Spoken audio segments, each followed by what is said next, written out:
Good afternoon, everybody. It's not evening right now, but close to, so 4 o'clock. Hopefully you're still awake and interested in the topic that I will have. A partner at Simon-Kucher Partners since 13 years, as you might hear, originally from Germany, but live with my family now since roughly 5.5 years in the lovely Bay Area, and build up the practice, the life science practice of Simon-Kucher Partners out there. Meanwhile, in that practice, we have 180 consultants. All in all, the company is 660, and we are not only working in pricing reimbursement for pharmaceuticals, we are also working in pricing in other industries. And of course, as a German consultancy, we are also quite proud that we can say that we priced all German luxury cars, basically around the globe. So whenever you think, that price tag might be a little bit high, it might be due to some of my colleagues. But let's switch the topic. Pricing without borders, practical realities for drug and device companies in the coming decade. Before that, I once more want to thank Model N that I was able to donate some money to Kiva. I choose 6 women in Africa who are looking for to buy ingredients for their restaurants. I thought that this fits. My parents also have had a restaurant in Germany at the Lake of Constance, so I thought, hey, some connection here and maybe I can do some good. So also once more thanks to Model N for making this possible. Great idea. Does this sound familiar to you? Cross-country and cross-region spillover effects from administrative price reductions in one country are considered too late. Or it takes me over 10 working days to look up ex-menu prices in the EU 27 markets, and I'm only talking about Europe and not outside of Europe. Companies just do not have pricing information for their products at hand in real time on a global basis. Specifically, pharma companies struggle with that, and it's getting more and more important because international reference pricing is really something that comes to the forefront, especially now with the global economic crisis. A lot of countries further targeting healthcare as one of the areas to save costs. Of course, then the first thing that comes to their mind is, hey, drugs might also be a great idea to save some costs there. Then we do not hurt too many, not the physicians, not the hospitals, all other people that are working in that industry, but pharma companies always seem to be a good target because people anyways think they are overpricing their products and we can shave some of the margin off. What I would like to discuss is first the need to coordinate prices internationally, right? I mean, we are not living in a world anymore where companies can take the optimal price for each individual market. Of course, things like international reference pricing exists on the one hand, but we also have free markets on the other hand, which enable parallel trade and free movement of goods in some of the regions that we have worldwide. Then I would like to give you at least some idea about this, how international reference pricing evolved over the last few years.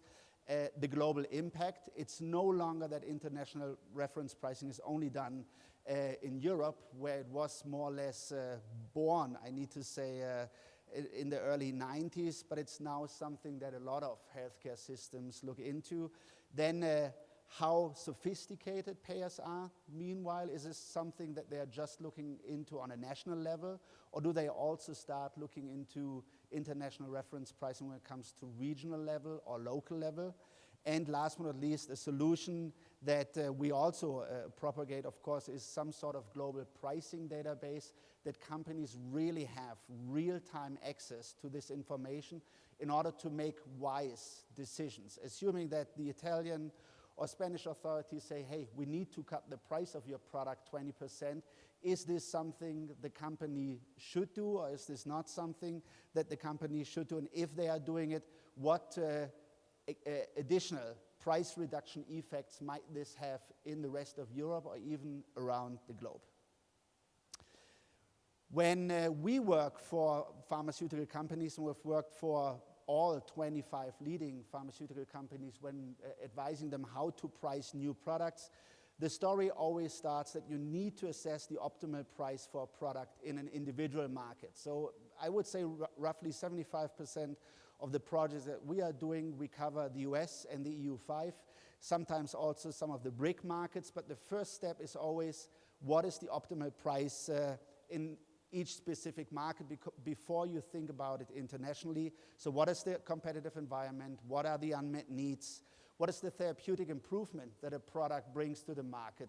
Not all pharmaceuticals are seen equally beneficial across the markets, right? Due to some reasons, some diseases are more frequent in some markets, or the awareness of society with regards to some diseases is higher in some markets, and therefore also the therapeutic improvement is different, and ultimately also potentially the willingness to pay for those products. Of course, it also has to do with what the country can afford, how much budgets are there, and so forth. But as said, the first step is always that we look into what is the optimal price for a product on a national level. But, of course, prices cannot be seen in isolation.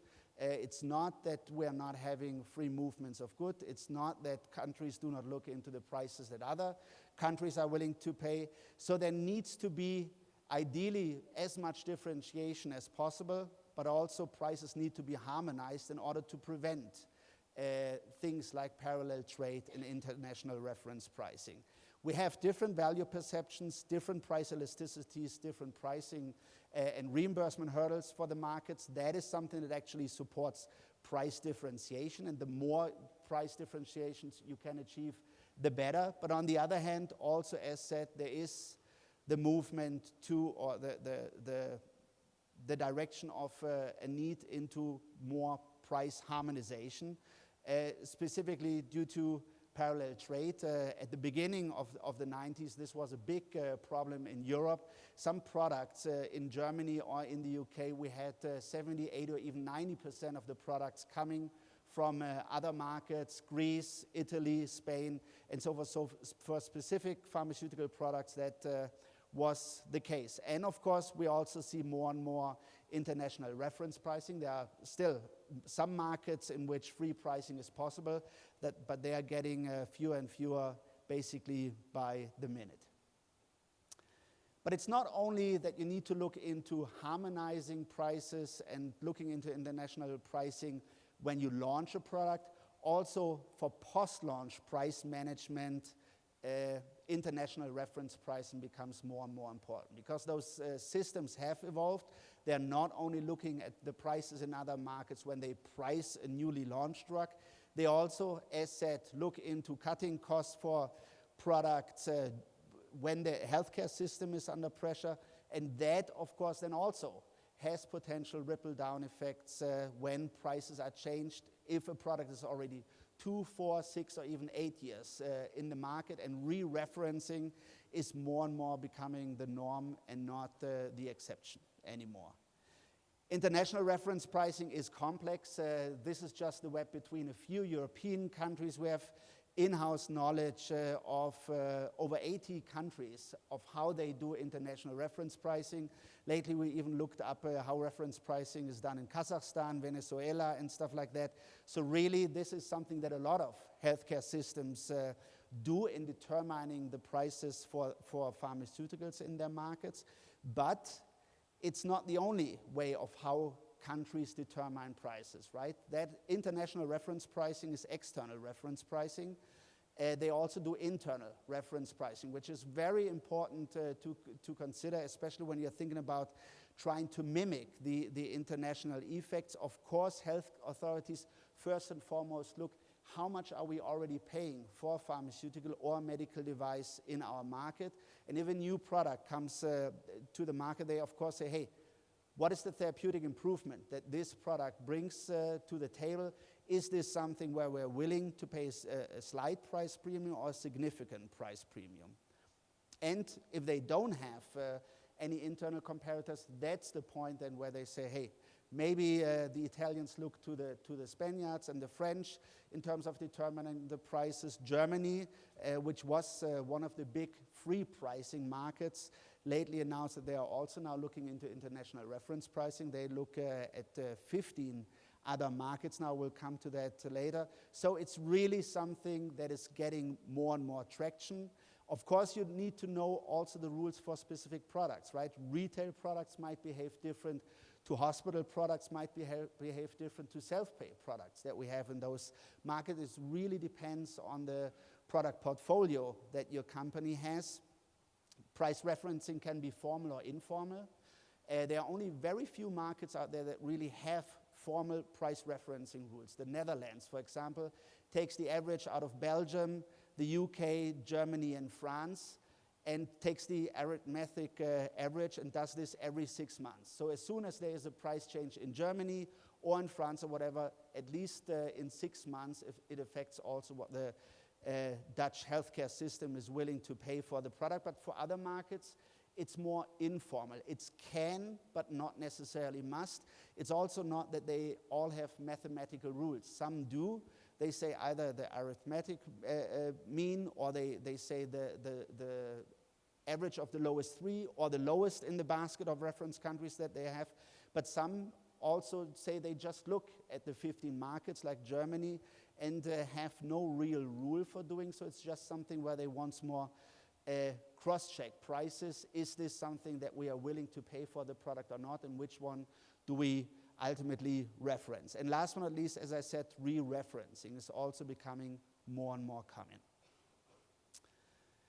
For pharmaceuticals, the story is actually quite common that we see here. We have the prices for an innovative oncology product. You see that the European prices are more or less in some sort of a corridor. We have some prices below, or at least here the Korean price, and the US is always the outlier, right? The US, in most of the cases, the highest prices. It's the biggest market for pharmaceuticals, as we all know, but also it's the market which still has the most price leverage and also has free pricing. Nonetheless, also quite surprising for us, because we advise companies on launch prices and so forth, but when we looked into orphan drugs, and also orphan drugs where there are no comparators out there, prices between the US and Europe are actually quite similar at launch. The reason why the US always ends up, 50% higher, even at double the price as we see here, is in most of the cases the price increases that are still possible in this market, 5% here or 2 times 10%, depending on how much a company dares to take. But that's ultimately the reason why we see those big differences, at least for orphan drugs, between Europe and the US. And of course, it also has to do with the willingness to pay, but price increases are only in most of the cases possible in the US. All other markets only know one direction when it comes to the pricing of pharmaceuticals, and that is down and not up. When it comes to medical devices, also here, huge spread across different product categories. We have here tissue scaffolds, diabetes supplies, in vitro diagnostics. You really see huge differences between the lowest and the highest price. So here, not as much harmonization between the prices as we've seen for pharmaceuticals, specifically also in Europe. And the reason for that is still, of course, that medical device companies are not that regulated. The rules that I've spoken about when it comes to international reference pricing are not having that many teeth for medical device companies at the moment, because, of course, there are not too many groundbreaking innovations. It's more stepwise innovations, and those innovations then need to compete with the innovation, with the products that are already out there. So it's more based on what products are already out there in terms of what willingness to pay companies are able to cash in. But we've also asked stakeholders from leading medical device companies in 2010 and say, hey, is international reference pricing also something that you see coming for your industry? Not that they say they fully agree to that trend, but they at least are cautious, because they know the experience of the pharmaceutical industry, at least in Europe at the beginning of the 90s, that really that was something that was gaining traction, and they of course also fear that something like that also comes to the medical device industry. But on the other hand, we have additional risk factors for medical device companies: internationalization of wholesalers, hospitals and pharmacy chains, also budget constraints on the medical device side, not only on the pharmaceutical side. So also here, countries are starting to squeeze out additional money, specifically in Greece and Italy. We heard lately that they are specifically targeting medical device companies. The European payer network, right? Those people also meet at different meetings, and of course also exchange with regards to pricing, and of course also increasing support of parallel trade by policymakers. Laws are making it much, much easier that also medical devices can now be transported from one country to the other, and the free movement of goods is also getting traction there. The solution to all of this is that right from the get-go, as I said, try to differentiate prices as much as possible, but also have harmonization in mind, is that companies really start from the beginning with international price corridors, a European price corridor, a price corridor for the Americas, and a price corridor for Asia, depending on the product. Those price corridors have different ranges. I mean, it's always advisable to differentiate prices if possible. We lately were at a company which markets innovative molecular diagnostics. They had, as a rule, one uniform price around the globe. The product has 95% of the revenue in the US and 5% revenue in the rest of the world. Why? Because the price point that they chose is the optimal, more or less the optimal price point for the US, but seen as outrageous for the rest of Europe. So we strongly advise them to once more rethink the uniform pricing strategy around the globe. There are only very few companies who can actually more or less have a uniform price tag for their products around the globe. Apple, for example, is one of those companies which has more or less the same price for their products around the globe.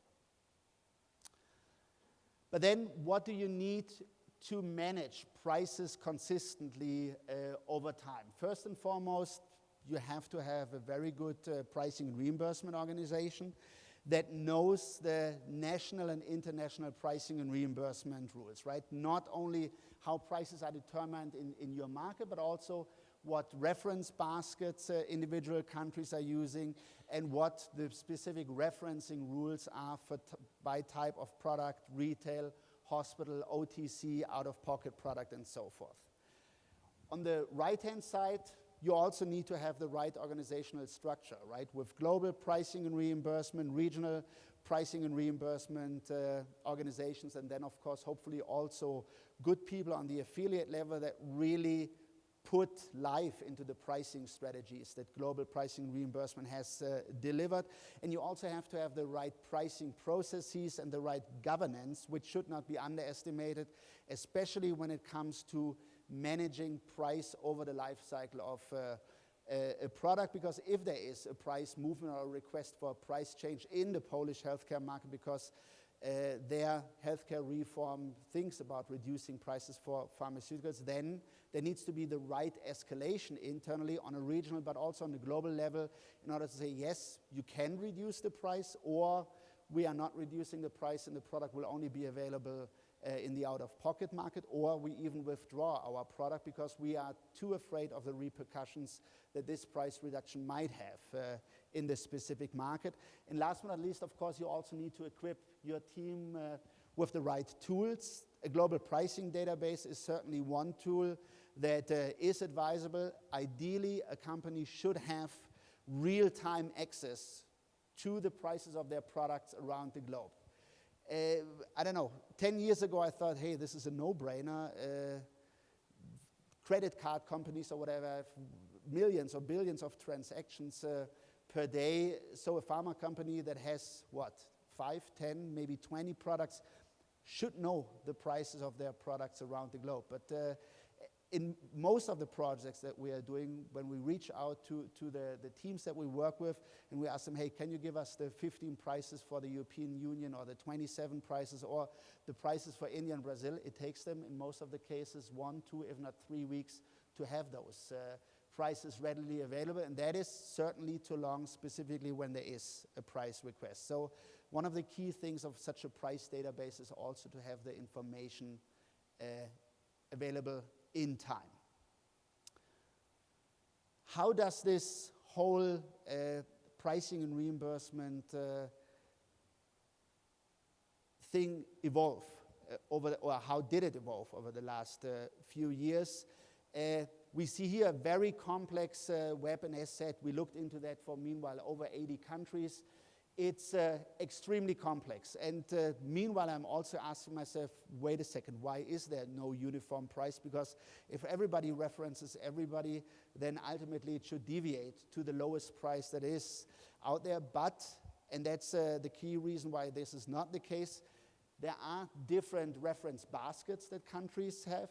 They also, as said, only some use re-referencing, and not all of them. They only do it at a certain point in time. As said, it's mostly informal and not necessarily formal. Also, the methods change over time and have changed. And last but not least, also the referencing of net ex-factory prices is increasing. So far, we have only seen referencing for list prices that are in the red books, that are in the Rote Liste in Germany or whatever. But meanwhile, also payers become smarter. They know that innovative contracting is something that is done in the UK or Italy. They also know that there are hidden contracts and price volume agreements in France. So they really try to look behind the scenes and also reference already those lower net ex-menu prices. So the thing is, it's only getting more complex. It's certainly not getting less complex over the years. That is an overview of the evolution of international reference pricing in the European Union between 2004 and 2011. The green boxes show you where new countries have been put to the reference basket. The red boxes are the ones where a country was taken out of the reference basket. So that just shows you in a time frame of 7 years of how much changes there are. And it's basically, meanwhile, a requirement that we advise our clients to look into this at least every 12 months, if not even 6 months, because especially with the European financial crisis, there have been a lot of movements in that area. Some highlighted here. Spain increased its basket lately from 5 countries to, meanwhile, 13 countries. Greece also significantly expanded the basket of referencing countries. They have even well-off countries like Switzerland also increased the basket and added Austria and France. Germany, as already discussed, went from the free pricing environment to an early benefit assessment where prices are negotiated. But in this process of negotiation, the authorities also look at prices in other markets, and those are 15 markets for Germany. Also those markets not necessarily known for high prices, like Greece and the Czech Republic, and I think also Hungary in that basket. Not that the German authorities then rightly say, hey, we want to have the Greece price or we want to have the Hungarian price, but at least they look at it, which also already tells you something. And as said, re-referencing was introduced by France, Italy, Greece, the Netherlands, Spain, and Switzerland over the last few years. So again, it's getting more complex.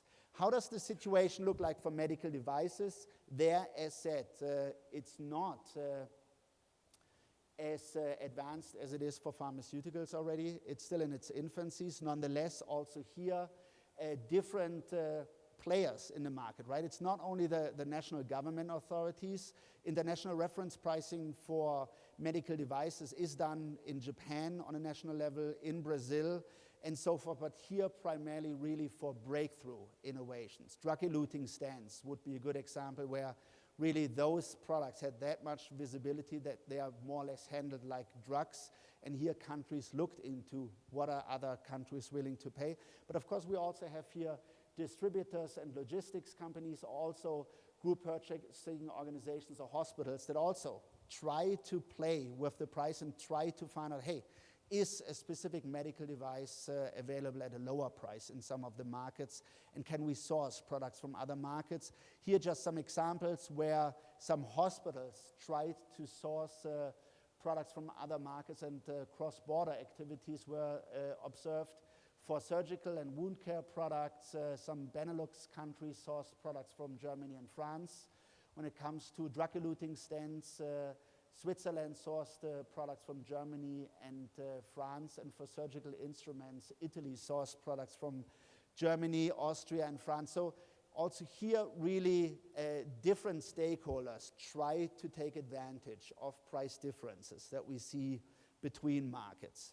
So that's just giving you some idea of how this whole process is evolving. And of course, this is not only happening in Europe, this is also happening on a global scale. We do not see too much referencing of, or basically no referencing of European countries to other regions. It's more that the outside regions reference to Europe. So a lot of South American countries reference to Europe, a lot of Asian countries, and also trans-regional referencing is happening.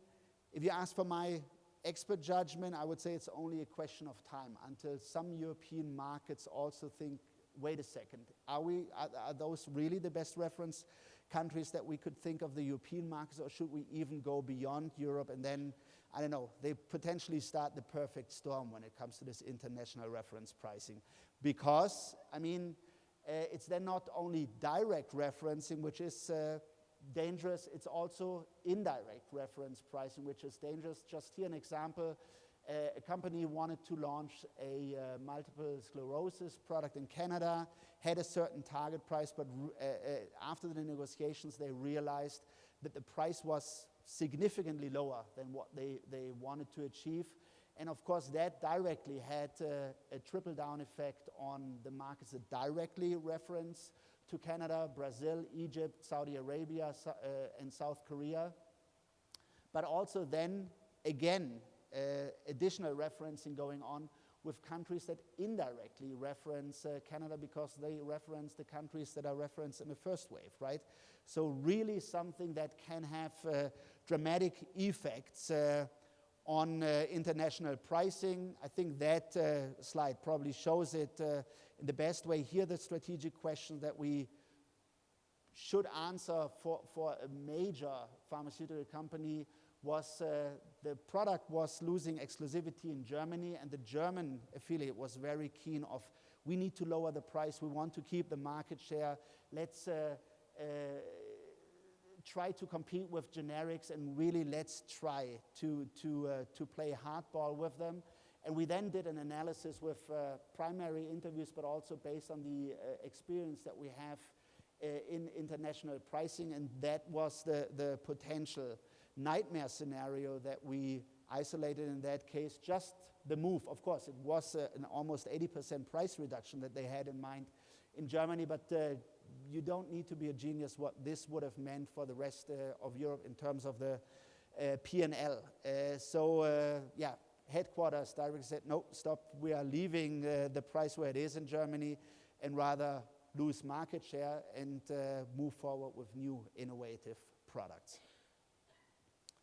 Payer sophistication, certainly also an interesting aspect. There's really a very broad bandwidth of how sophisticated payers are, right? Do they have the right infrastructure? Do they reference the right prices? What you see here is the payer sophistication for pharmaceuticals as we see it, and in the boxes also what payers do for medical devices. So you see much less than for pharmaceuticals, but there are really some countries that track price changes more or less on a day-to-day basis. So as soon as prices are changed in one country, they get together and discuss how this impacts the prices of pharmaceuticals in their market. but you also have some that, as said, have those rules written down.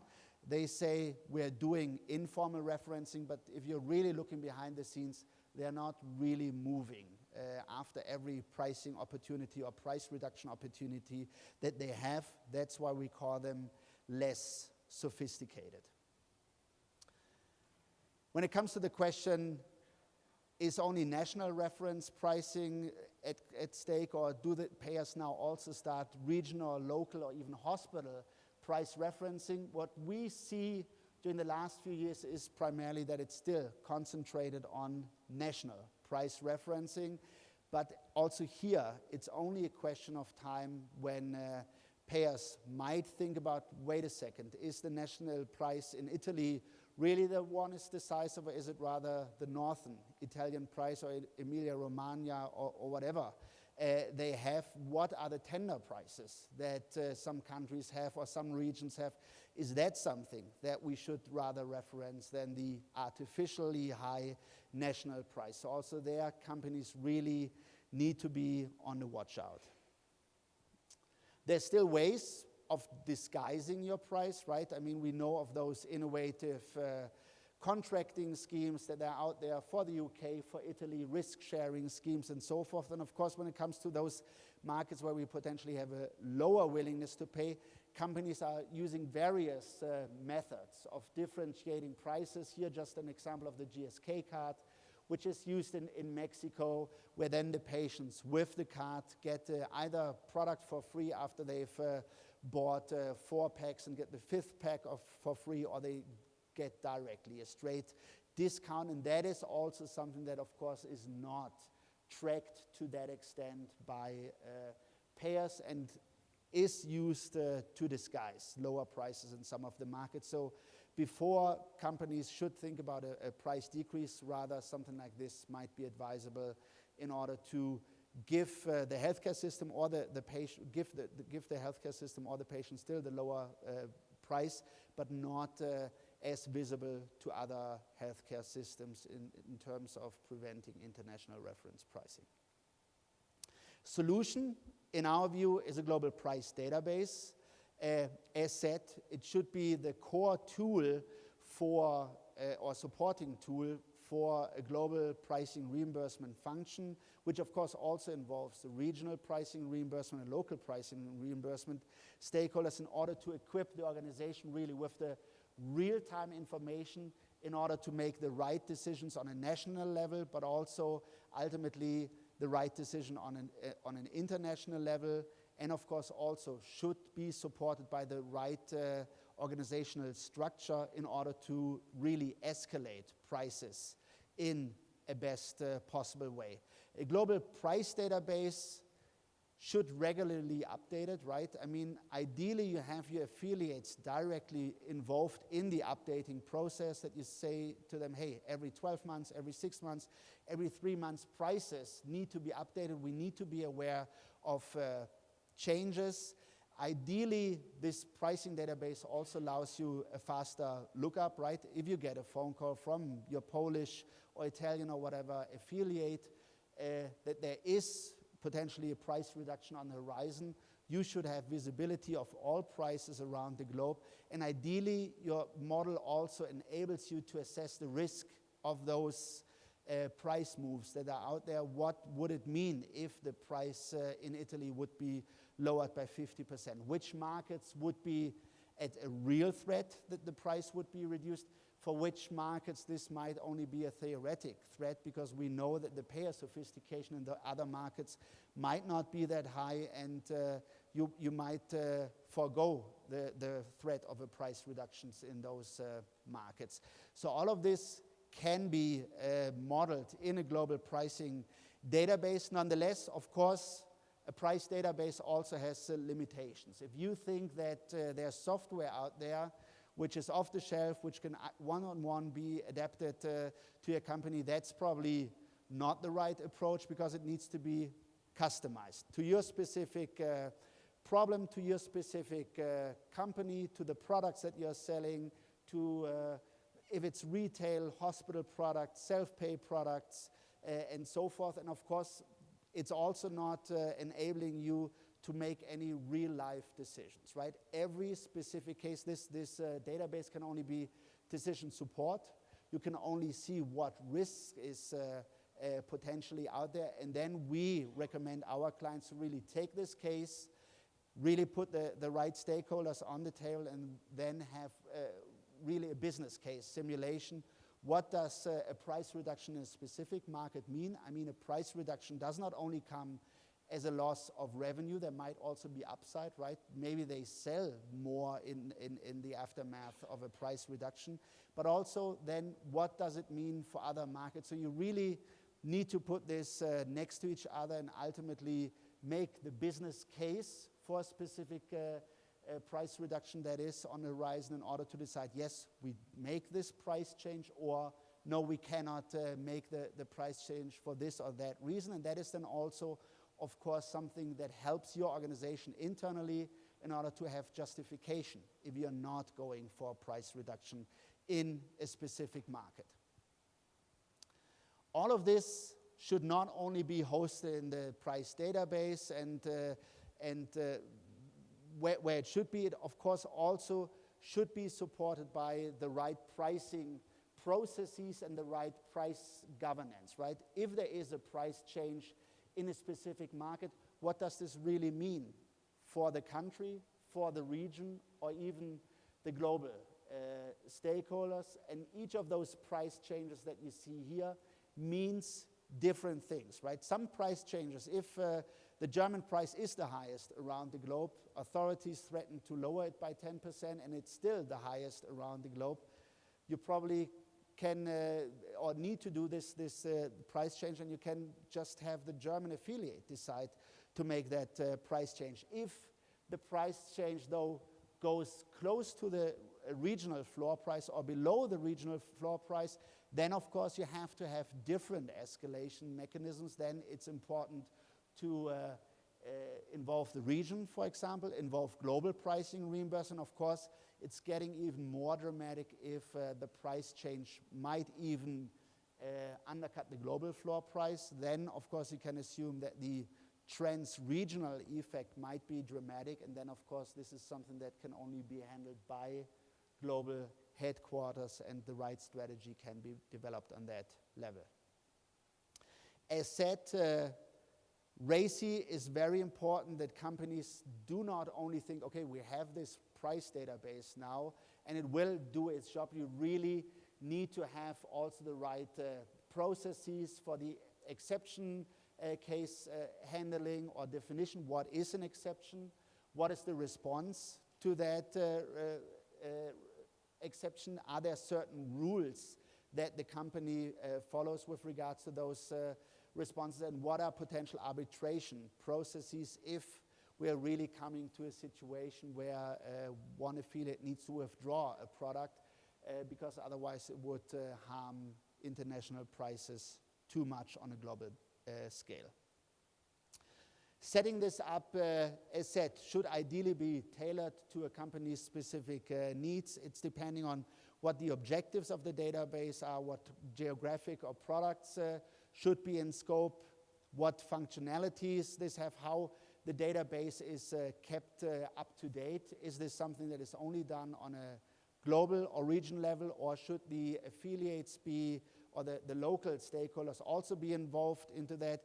What are the country-specific price management processes? What are the right stakeholders in your company and so forth? It's really something that needs to be planned well right from the beginning because it might be too late if you're not having the right infrastructure also in combination with the global price database that helps you to manage those international price referencing risks. If you set this up, we recommend our clients to start with a design phase to specifically assess what is currently the status quo in your company. Do you already have some isolated price databases? I mean, in Europe, most of the companies watch the process for years already, and they have those databases, but what happens on other regions? What are the right processes? Which stakeholders could be responsible for the management of the price database? Do you need to hire new stakeholders in the different regions to actually have an eye on this, and of course also what are the appropriate algorithms for your company, which products are included, and what the ideal design should be. Then, of course, software vendors come in, develop prototypes, build and test the models, and of course then you also need to initialize the company. One of the biggest challenges for companies in most cases really to get the original data in the database that really, because if you're putting trash in, you're only getting trash out. Ideally you have the most actual data in there for all the different SKUs and so forth for your company, or for the different products of your company. You need to train people on how to handle the tool, and then of course also go live, and last but not least maintain, troubleshoot, update when there are new developments in terms of international reference pricing and so forth. Only then this will be a living database that also helps you to avoid mistakes moving forward, because that is really a tool that can help you to prevent significant mistakes when it comes to international reference pricing and managing prices of products through the life cycle. That is what I wanted to present. Thank you very much for your attention.